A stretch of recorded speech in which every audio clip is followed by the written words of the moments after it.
Good morning, amazing people. I figured I would stop in again since I am going to be late for work. I fell down the stairs today, unfortunately, but I am okay.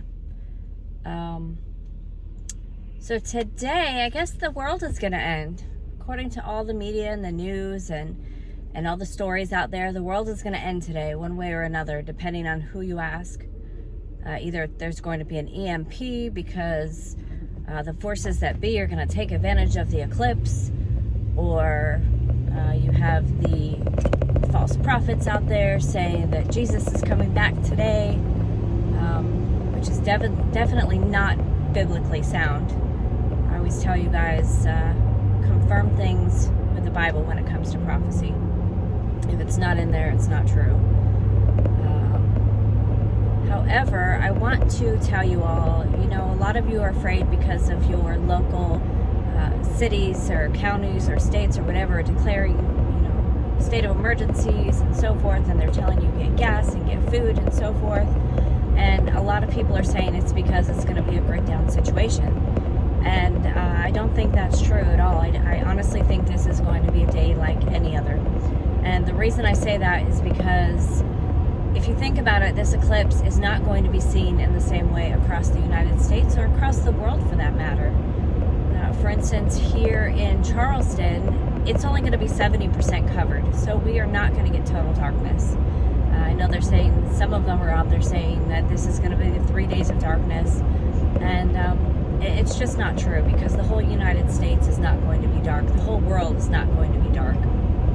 So those of you that are really scared that this eclipse is coming, we've had numerous eclipses before, and I also understand that this is a crisscross type eclipse thing, but if you go back in time, eventually they do cross each other, and I don't really care where they say necessarily where the crisscross is over, because again, this eclipse is not going to be seen the same everywhere. The states and the counties are calling for emergencies because the media has hyped up this eclipse so much that people are going to go travel to see it.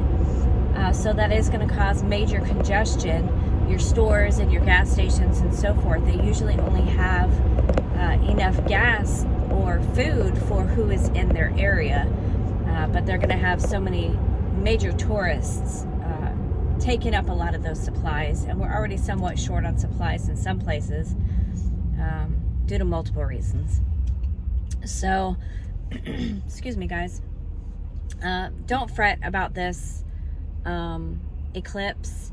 It's no different than any other eclipse. They also said something about the Devil's Comet is going to go across, and then you've got NASA, from what I understand, is going to shoot a rocket into the eclipse, which doesn't make any sense to me why you would even waste that kind of money just to put on a show like that.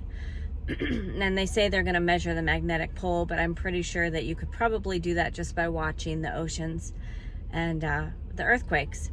And that is something that I do want to bring up. Is one thing that is true is because of the pull of the moon, excuse me, we know the moon already has an effect on the tides, high tide, low tide, so forth.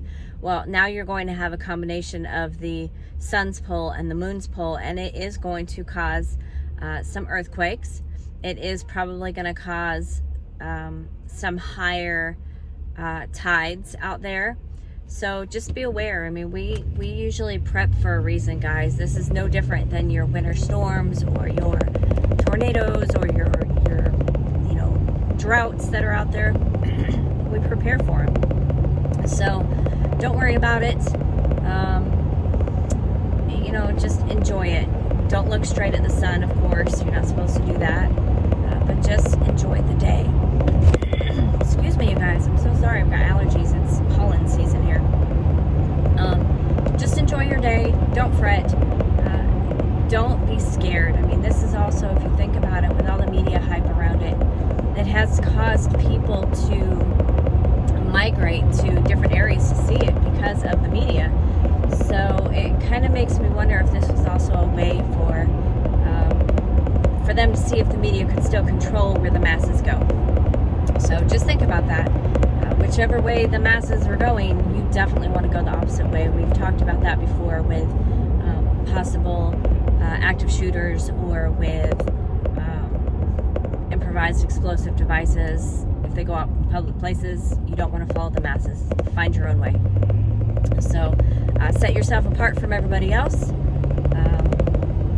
Sit tight if you're in one of those areas where you're going to have 10 tons of people come see this